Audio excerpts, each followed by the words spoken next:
Today we'll be revealing some of the stories in the helper industry. She worked for free, technically free, for 6 months. If you're looking to hire a helper, always remember that the worker is not a product. She is a human. She is somebody's mother. She's somebody's sister, somebody's daughter. They tell the worker, okay, if you come to Singapore, you work for 2 months and you don't continue, then we will go back to your family to retrieve the outstanding loans. Wow. They don't really have a choice. They are really at the mercy of the agencies. I went in with my feet right into the business. I didn't know anything about it. The actual documentation, the practices, this information is not readily available. What was some of the things that you were surprised about in the maid agency industry? I was surprised mainly from the placement fees. Nobody wants to work for free for 6 months.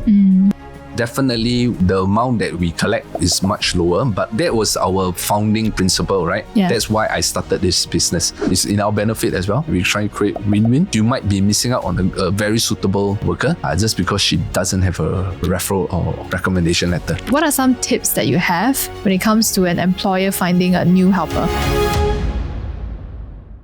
Let's talk about the industry as a whole, right? And you mentioned this thing called the placement fee. Yeah.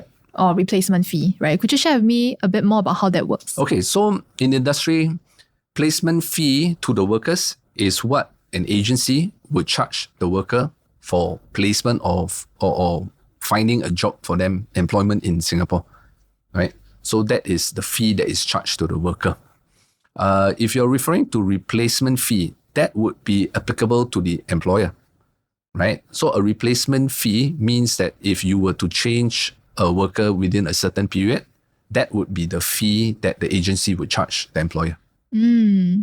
So how is it different for your company as opposed to the industry standards? Right. So typically agencies would charge anywhere from 2 to 8 months of the worker's salary. So this is paid for by the worker for finding a job in Singapore. This amount is paid upfront by the employer. Right, so this has been the market practice, industry practice for many, many years from what I understand. So do the employers pay anything? The employers do, right? Employers do pay for the service fee for the workers, but generally it tends to be much lower than what they charge the worker. Typically, how much is that? I would say anywhere from, sometimes you scroll on Facebook or Instagram, you see some agency promoting their services for like 388. Wow, right? that's really cheap. So that's what they charge. Then, so it's a spectrum, right? You got the low ones that maybe starting from 388, and you can go up to about $1,000. So that's what typical agencies would charge the employer. Yeah. And then the bulk would be charging the worker. So, but agency fees depends on which country you're hiring the worker from. So of course, different countries, they are able to charge the worker more. So for example, like Indonesia and Myanmar, I understand they charge up to 8 months. So the agency fee is much lower. From Philippines, I think the range is more like 2 to 3 months. So the agent will most probably charge about $2,000. I see. Charge the employer about $2,000. So it differs. For my agency, we have a very strict policy, a no placement policy. So regardless if you are a transfer helper, Indonesian, coming from Myanmar or Philippines, we do not charge the worker. I see. But how does that work for your business, right? Because that will mean that there's a huge revenue cut from the industry standard. Yes, definitely. The amount that we collect is much lower, but that was our founding principle, right? Yeah. That's why I started this business. Yeah. I understand it's not easy. It's going to be a huge challenge. But I believe since we have been doing it for 8 years, there are many employees who understand and appreciate what we're doing, that we don't charge the worker. Yeah. And how do you compensate for that in your business? In terms of compensation, I wouldn't say compensate, right? But we are definitely trying to increase our exposure and getting more customers, so we can get a higher number placement. Versus, so you mean by volume? Yes. And what else do you do differently to make do? Because then your costing, will not be your revenue is lower, so definitely your costing cannot be comparable to traditional. So we have to be a bit more creative. If you notice, I mean, on our website, we run our business digitally, right? So it cuts down on rental, right? That's one of the big parts of one of the main cost centers for running an agency, where you have a office in Lucky Plaza or something like that. So we don't have that. Our agency is fully digital. So the beauty of being a digital agency, employers don't have to come down to our agency, to our office. Everything can be done digitally, right? So we do send biodatas, contracts, documents over through digital format, and they can sign it as and when they are comfortable and free to. So it frees them a lot of time. Employees don't have to come down to us. Yeah. Have you faced challenges in that as well? Because I'll assume digital means that, you don't get the face-to-face. Yes. It's harder to build trust. Yes, that's right. So this is one of the aspects that we lose out to traditional agencies, that we don't have a face-to-face communication. But I believe a phone call would also be a good channel, right? To understand, to hear the voice of a customer. I try my best to speak with as many customers as possible, just to answer any queries they have, and then just to reassure them we are all humans and not AI running the agency. Yeah. So, but another challenge that we do face, I would say the older employees who are more non-tech savvy. Yeah, right. The non-tech savvy crowd, they don't feel comfortable with that. Right, but it's a simple solution. We just have to go down to meet them at their place, right? To get it signed. Because of your pricing model like that, right? Yeah. What are some of the benefits you see for the domestic workers? Oh, definitely. Initially it was a pipe dream, right? We started off, okay, let's try not charging the worker. But to our surprise, right, it actually benefits the employers as well. Okay. We see that a lot of the workers tend to stay longer with the employer, right? Recently, MOM has this website that shares all the information of the employment agencies in Singapore. I do check on it from time to time. Recently, I did a check. The market industry for workers that stayed at least 6 months with an employer, I believe it was about 63%. Oh, that's quite low. Yeah. That means almost 40% of them do not stay longer than six months. Means they hop around. Could be a lot of reasons, right? Yeah. It could be the employer didn't require a worker since worker's not suitable. The worker want to go back. So it's a multitude of reasons, right? So the industry average was about 63%. For us, Good Hire, we are closer to 80%. Yeah. So I believe these things that we do in the background, where we do a proper matching, we have our intentions in the right place, is proven in the statistics provided by MOM. Why do you think it's the case? I mean, our expect that if you are bonded, you will stay longer. No, actually, I think on the contrary, if you are bonded, right, you would think, why continue? If I'm in a bad situation, if the worker's in a bad situation, it won't be a motivation for her to try to work it out. I think it will be more of a reason to not continue. But she say, I'm going to work for free for the next 6 months. Let me get out now before I work 6 months and then I leave. Then by then, 6 months free labor. So I don't understand unless if you are referring to the threats that the agencies are putting on the workers, that if you don't complete, I'm going to chase after your family for repayment, then that's an argument. But I don't think that's a positive. In fact, I think it's a negative weight on the worker. If you're on the back of mind, say, I'm in a bad situation, but I can't leave because my family will be hounded. How do you expect the worker to be productive, to be happy? Right? So based on the traditional model, right, what kind of intentions do you think the agency have? I won't say any intention, right? Because this has been the way of doing business. Right? I personally know a few agency owners. They are good people. we do have conversations where they are also concerned about the workers' welfare, right? So I wouldn't say that, oh, bad agency.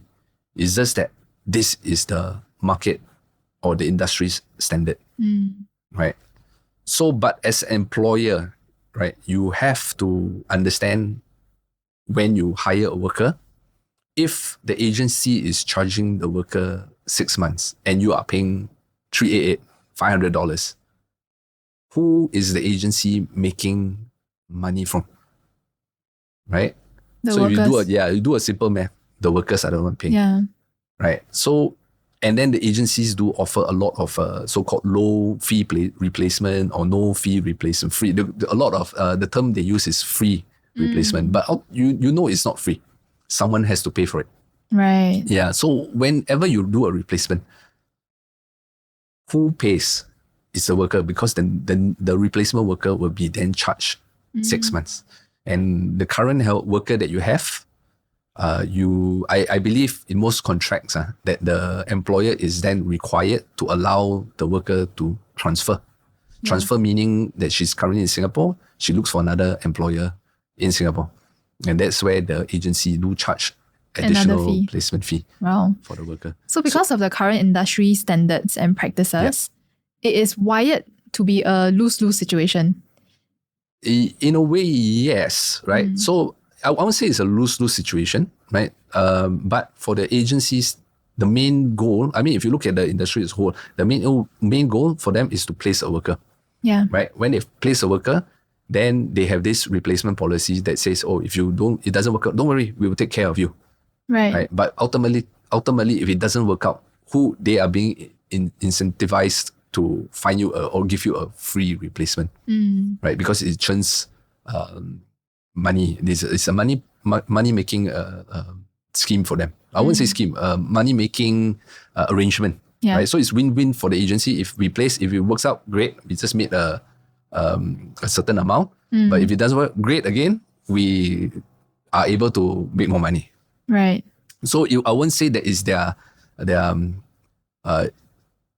there's no incentive for them to make sure that they find the right worker, a suitable worker. Rather, it's their aim to find you a worker. And it doesn't matter how many times it takes, because that is additional income as well. Exactly. So like as I was mentioning earlier, when you hire a worker and you pay the loan upfront, if it doesn't work out, in the employment contract, the employer has to fulfill a couple of terms to get back the loan. So this then creates, an environment where the worker is being, if she's really not suitable to work, then it becomes a situation where the worker keeps getting replaced. She goes to another family, it doesn't work out. So it doesn't really help the worker or the family as well, right? Because she has a loan. The agency has to recover this loan. Yeah. Right. So I won't say that all agencies do it, but you, in the back of your mind, you have to ask, right? How does this help me as an employer? Right? Is my goal of hiring a worker to get free replacements, unlimited replacements, or to find the best possible worker for my requirements? Yeah. So that's for the replacement and placement fees. Okay. Are there any other fees that we don't know about? I think that will form the bulk of charges that are being put on the workers. The rest of the fees, I mean, the industry is not it's not standardized. There might be a lot of fees, same fees but different name, right? So these are not regulated, so it depends. Like some agencies, they will put administrative and documentation fee. Some will put it as service fee. Some will put it as application fee. But ultimately, all these fees goes to the agencies for the application or hiring of a worker. I see. Yeah. What if, we just now talk about how agencies are the traditional agencies are more motivated to replace, because every replacement comes with a fee that they'll charge as well. Okay. What happens after multiple replacement? It just doesn't work out. Yeah. So I won't use the word motivated, because we don't know the real motivation. I would say they're incentivized. Incentivized. Right. So it makes sense. Oh, if they want replacement, woohoo, right? There's money to be made. It's not like, I don't think they're out to make sure that every placement doesn't work out. but the motivation is to place a worker. And then if it doesn't work out, they have a second chance to make money, right? So it really depends on, typically what happens is that the employer hires, if the worker doesn't work out for the first time, they may choose to request for a refund, right? So recently, I believe somewhere in 2023, in June, MOM introduced a new regulation.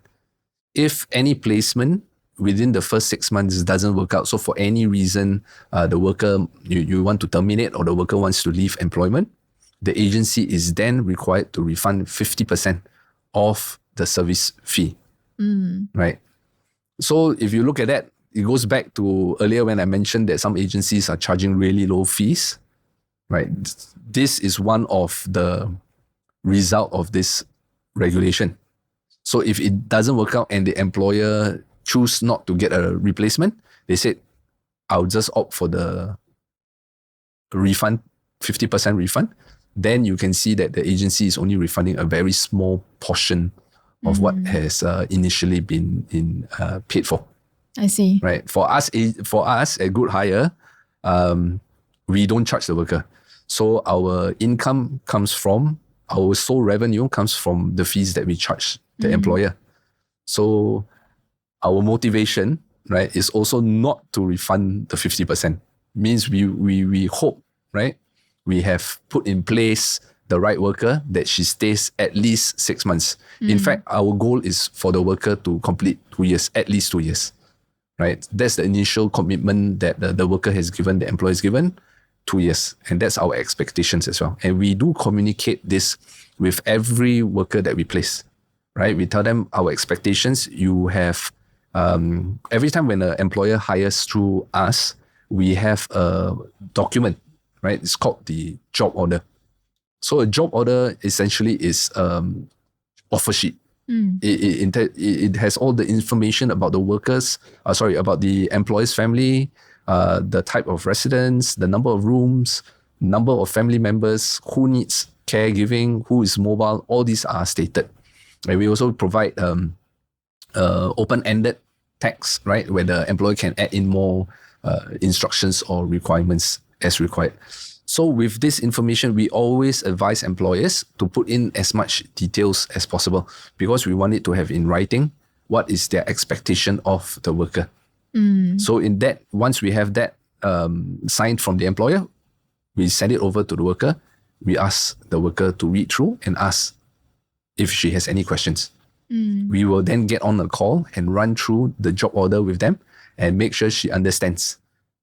If she has any queries, please bring it up so we can clarify. And we always tell them, once you sign that, our expectations is you complete at least 2 years.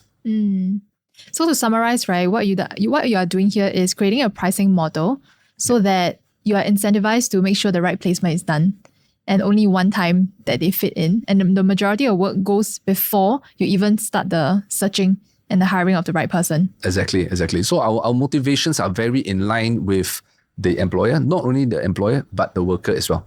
Because we also want to find them a job that they are happy with, not a job that they have no choice but to accept.